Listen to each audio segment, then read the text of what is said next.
नमस्कार दोस्तों, स्वागत है आपका फिर से एक नए वीडियो में। तो दोस्तों, 8वां वेतन आयोग लागू होने वाला है, यानी कि 2026 में। अभी दिसंबर चल रहा है, 2026 में 1 जनवरी 2026 से 8वां वेतन आयोग लागू होने की पूरी संभावना है। कर्मचारी उम्मीद तो कर रहे हैं, लेकिन देखते हैं सरकार क्या यहाँ पर मंजूरी देती है। लेकिन आपको बता दूं, 8वां वेतन आयोग लागू होने पर 1.92 फिटमेंट फैक्टर निकल कर आएगा। ठीक है, आपको पता है 2016 के टाइम पे जब 7 सीपीसी लागू हुआ था, तब कितना फिटमेंट फैक्टर था? 2.57। ठीक है, कहां से निकल कर आया था? क्या ये सरकार ने तय किया था कि कर्मचारियों की डिमांड थी?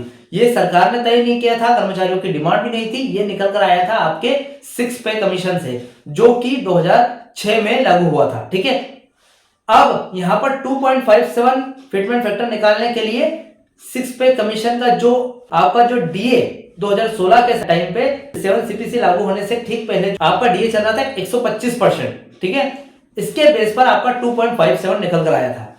ऐसे ही यहां पर 8 पे कमीशन का जो फिटमेंट फैक्टर है वो यानी कि 1.92 निकालने के लिए आपको 7 सीपीसी में फिलहाल आज के टाइम पे क्या आपका डीए चल रहा है वो जानना बहुत जरूरी। ठीक है, तो आज इस वीडियो में आपको बताने वाला हूं कि 8 पे कमीशन लागू होने पर 1.92 फिटमेंट फैक्टर कैसे निकल कर आएगा, विथ कैलकुलेशन और विथ प्रूफ के साथ। ठीक है, आपकी कमेंट थी कि ये प्रूफ करके बताओ कि 1.92 कैसे निकल कर आया, एक बार फिर से। ठीक है, तो फिलहाल मैं विथ प्रूफ के साथ और पूरा कैलकुलेशन करके बताऊंगा कि 8वां वेतन आयोग अगर लागू होता है तो 1.92 फिटमेंट फैक्टर कैसे निकल कर आता है। ठीक है, 2017 में जब छठा पे कमीशन चल रहा था, 7वां पे कमीशन लागू होने से पहले, उस टाइम आपका डीए कितना चल रहा था, उसके बेस पर हम 7वें पे कमीशन का 2.57 फिटमेंट फैक्टर निकालेंगे और फिर 7वें पे कमीशन के डीए के हिसाब से जो फिलहाल 2025 में कितना चल रहा है उसके हिसाब से 8वां पे कमीशन का फिटमेंट फैक्टर निकालेंगे। ठीक है, तो चलिए वीडियो को बढ़ाते आगे। चैनल पर नए हो तो सब्सक्राइब करें। मेरा नाम है सुनील विश्वकर्मा। जानकारी यूजफुल लगे तो एक लाइक करके जरूर जाना।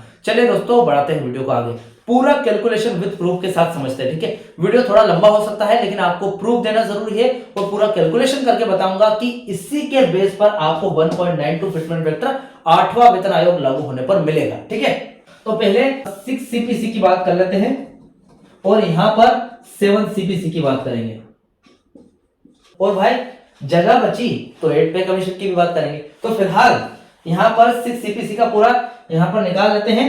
देखिए, 6 सीपीसी में फिलहाल आपकी सैलरी 2016 के टाइम पे कितनी चल रही थी? 2016 चल रहा था, और उस टाइम पे आपकी जो सैलरी थी, और 2016 के टाइम की बात है, आपकी सैलरी थी बेसिक पे 5200 रुपए आपकी सैलरी थी। ठीक है, कितनी? 5200 रुपए। अब आप बोलोगे भैया 7000 से 18000 हुए हैं, तो मैं आपको बता दूं, आपको उस टाइम पे एक ग्रेड पे करके कुछ भत्ता नहीं था, वो कुछ अलग से पैसे मिलते थे। ठीक है, उस टाइम की बात है। तो जो ग्रेड पे था आपका यानी कि जीपी, वो मिलता था। तो मतलब आपकी जो बेसिक सैलरी है, और आपको समथिंग उस टाइम के टाइम की बात करें तो 1800 रुपए ग्रेड पे मिलता था। ठीक है, 1800 रुपए ग्रेड पे मिलता था। अब 5200 प्लस 1800 इज इक्वल टू कितने हो जाते हैं? 7000 रुपए बन जाते हैं। ठीक है, निकल कर आ गए।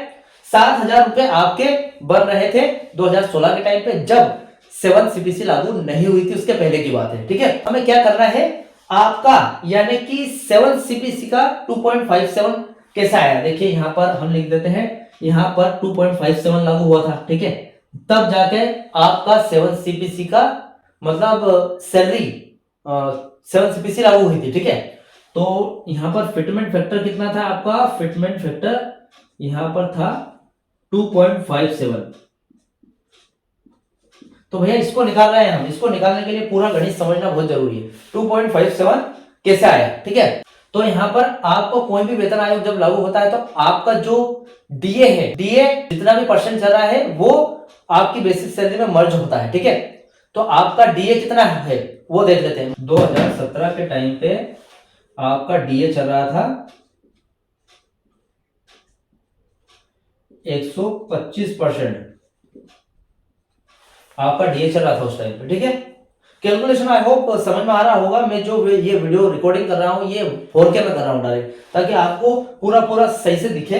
थोड़ा सा मैं बारीक अक्षरों में लिख रहा हूँ, लेकिन कैलकुलेशन करना बहुत जरूरी है और आपको दिखेगा सही साथ। ठीक है, आप वीडियो को देखना समथिंग 1080 पर। ठीक है, समथिंग फुल एचडी तो देख ही सकते हैं, ठीक है। 125% आपका डीए चल रहा था 2016 के टाइम पे, ठीक है, जब 7 सीपीसी लागू नहीं हुई थी, ठीक है। अब हमें क्या करना है, ये जो आपकी सैलरी है, ये जो सैलरी है इसका 125% निकालना है, ठीक है। ये वाला इसका 125% अगर हम निकालेंगे तो कितना बनेगा, 7,000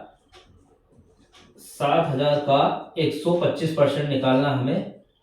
तो हमें यहाँ पर क्या कुछ ज्यादा नहीं करना है, यहाँ पर बटे 100 कर देंगे, ठीक है। इज इक्वल टू कितना निकल कर आएगा, 8,750, 8,750 निकल कर आ रहा है, ठीक है।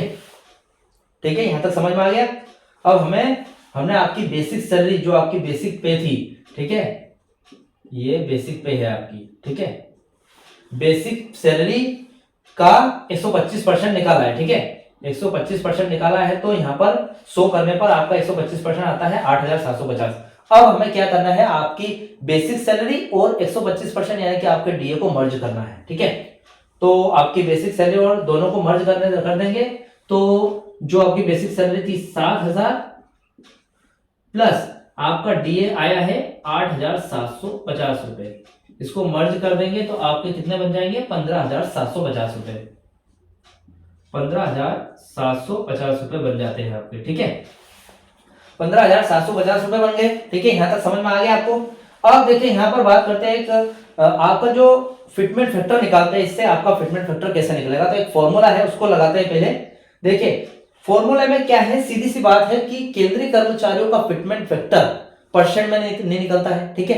अब परसेंट में नहीं निकलता है तो यहां पर पॉइंट में निकलेगा। अब पॉइंट में निकलेगा तो हमें क्या करना पड़ेगा, आपकी बेसिक सैलरी को 100% मानना है, ठीक है। आपकी बेसिक सैलरी कितनी थी, 7,000 रुपए थी, तो हमने 7,000 रुपए को एक मान लिया, मतलब 100% को एक माना, क्योंकि पॉइंट में करना है तो एक मानना पड़ेगा।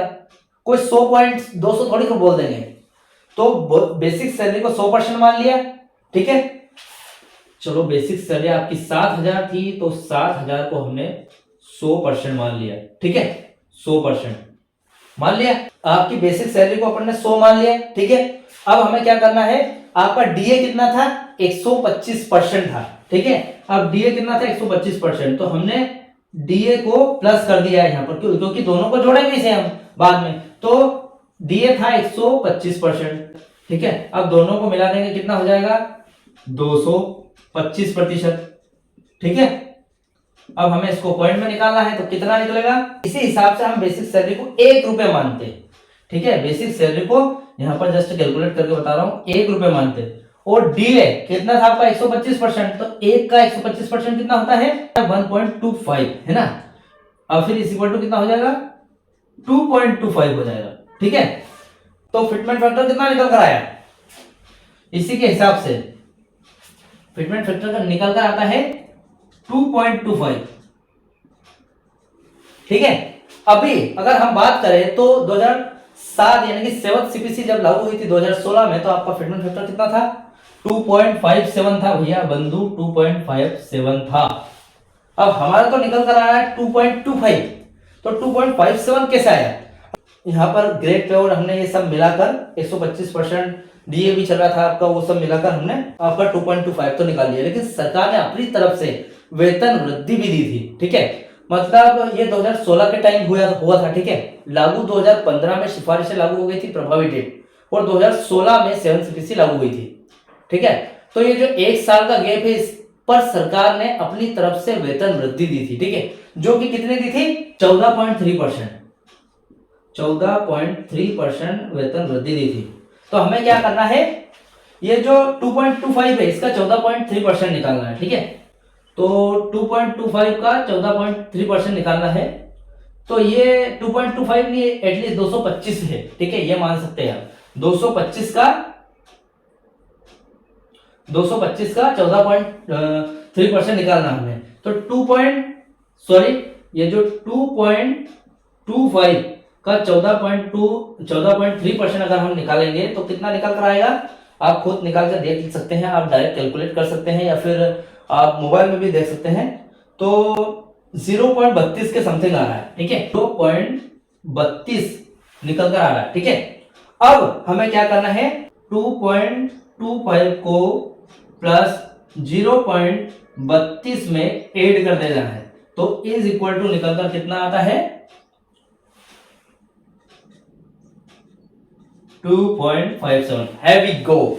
तो भैया देखिए 2.57 निकल कर आ गया है। ठीक है, हमने क्या किया, सरकार ने अपनी तरफ से एक साल का सैलरी इंक्रीमेंट 14.3% दिया था, तो हमारा जो 2.25% निकल कर आ रहा था, 2.25 जो फिटमेंट फैक्टर निकल कर आ रहा था, इन सभी के बाद ठीक है सैलरी अभी हमने स्टार्टिंग में 5200 और ग्रेड पे ऐड करके 17,000 रुपए निकाल लिए। 17,000 का हमने 125% निकाला तो 8,750 निकल कर आया, दोनों को ऐड कर दिया यानी कि 15,750 रुपए बन गए। अब हमने क्या किया, हमारे फिटमेंट फॉर्मूले के हिसाब से इसको 7,000 को 1 मान लिया, 125% डीए था उसको 1.25 मान लिया। ठीक है, 100% के हिसाब से जैसा मैंने आपको बताया था। दोनों को अगर जोड़ेंगे 2.25 निकल कर आया। अब 14% इंक्रीमेंट सरकार ने दिया था, तो 2.25 का 14% कितना बनता है 0.32 बनता है, 32 बनता है 0.32। अब 2.25 को 0.32 से ऐड कर लेंगे, मतलब प्लस कर लेंगे, तो 2.57 निकल कर आ गया। 7 सीपीसी में क्या लागू हुआ था फिटमेंट फैक्टर 2.57, तो भैया ये जो 2.57 निकल कर आ गया है, स्पष्ट है 2.57 फिटमेंट फैक्टर निकल कर आ गया। तो आपकी सैलरी कितनी बनी, आपकी बेसिक सैलरी तो 7,000 रुपए थी 7 सीपीसी लागू होने के पहले। 7 सीपीसी लागू होगा, ठीक है, लागू होने के बाद, ये बाद की फिल्म है, लागू होने के बाद आपकी सैलरी 7,000 रुपए थी, इसमें इंटू कर दिया हमने 2.57 का गुणा कर दिया। ठीक है, तो आपकी सैलरी कितने निकल कर आती है 18,000 रुपए बन जाती है ना। आपकी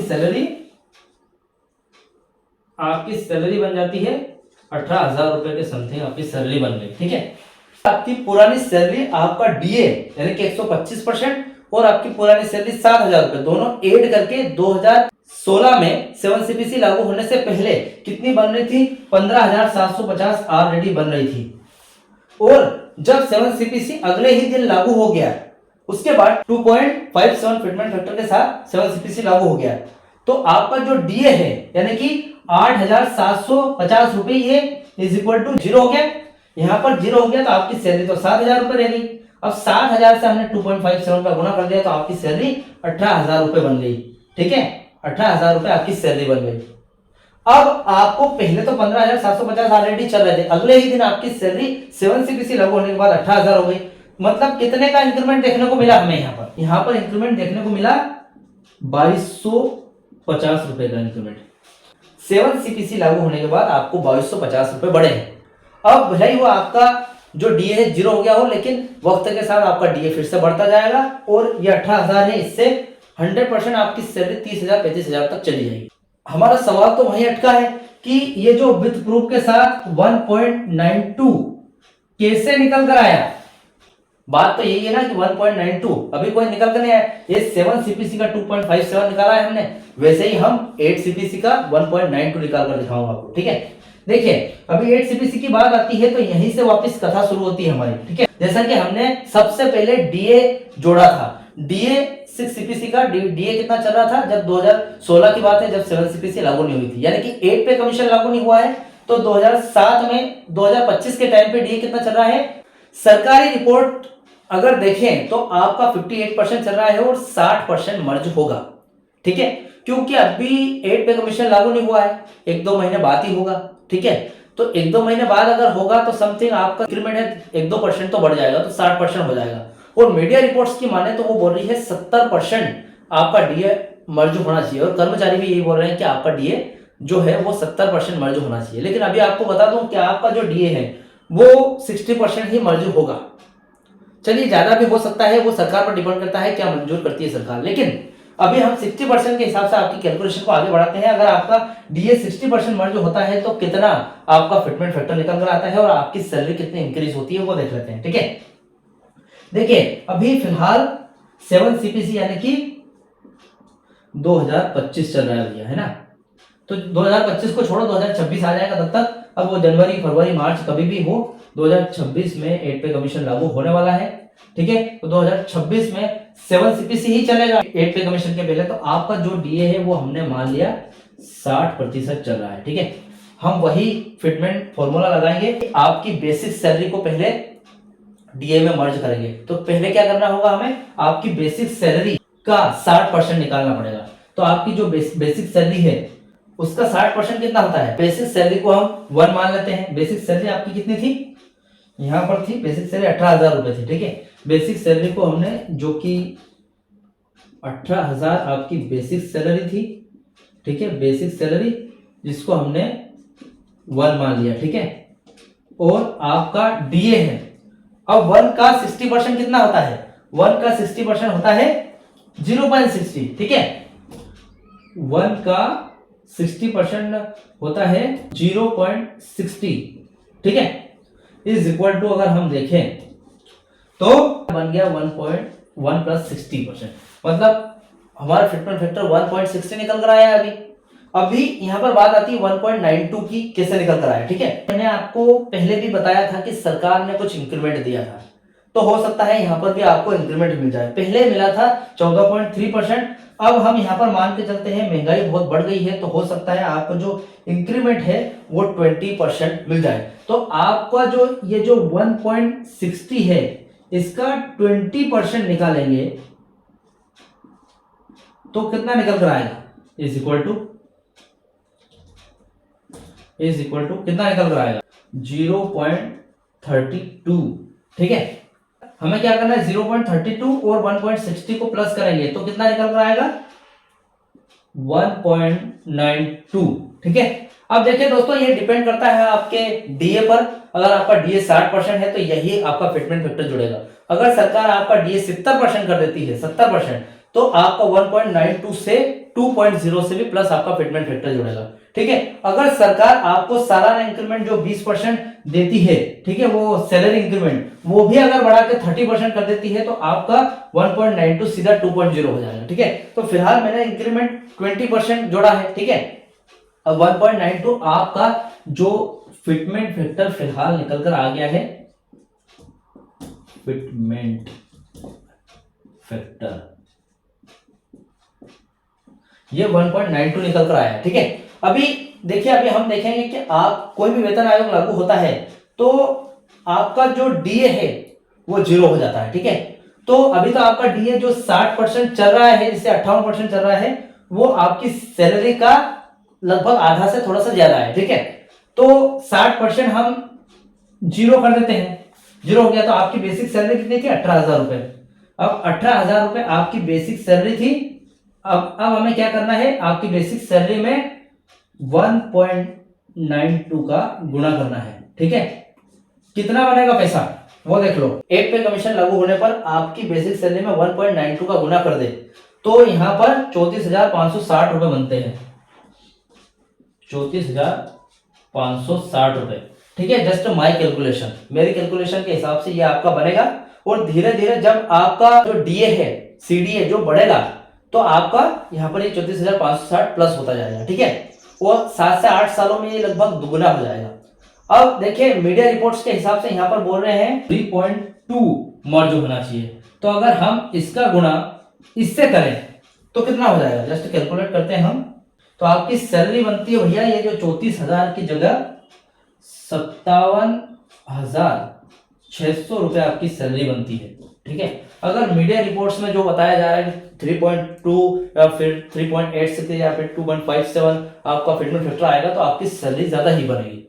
लेकिन अगर मैंने जो बताया, जैसा कि परंपरागत चलता आ रहा है, उसके हिसाब से आपकी सैलरी 1.92 या फिर 2.0, 2.10, इससे ज्यादा आपका फिटमेंट फैक्टर नहीं रहेगा, ठीक है। तो फिलहाल ये कैलकुलेशन था 8 पे कमीशन से रिलेटेड। अगर आपका 8वां वेतन आयोग लागू होता है यानी कि 2026 में संभावित डेट के हिसाब से, तो आपका फिटमेंट फैक्टर निकल कर आएगा 1.92 और आपका सैलरी इंक्रीमेंट होगा 1.92 के हिसाब से 34,560 रुपए, ठीक है। इसके बाद आपको जो अलाउंसेस मिलते हैं, भत्ते मिलते हैं, एचआरए मिलता है, फिर ट्रांसपोर्ट वगैरह मिलता है, एक्स्ट्रा बेनिफिट मिलते हैं, ये सब अलग है, ठीक है। लेकिन फिलहाल आपकी सैलरी इंक्रीमेंट इतना होगा। अब वो डिपेंड करता है सरकार की मंजूरी पर, सरकार क्या मंजूर करती है, कितना फिटमेंट फैक्टर निकालती है, ठीक है। फिलहाल ये कैलकुलेशन था मेरी तरफ से। इस कैलकुलेशन से रिलेटेड, इस अपडेट से रिलेटेड, इस जानकारी से रिलेटेड जो भी आपके डाउट क्वेश्चन वगैरह हो तो मुझे कमेंट बॉक्स में कमेंट कर सकते हैं। वीडियो अच्छा लगा तो वीडियो को लाइक कमेंट से जरूर करें। मिलते हैं दोस्तों नेक्स्ट वीडियो में। सी यू सून।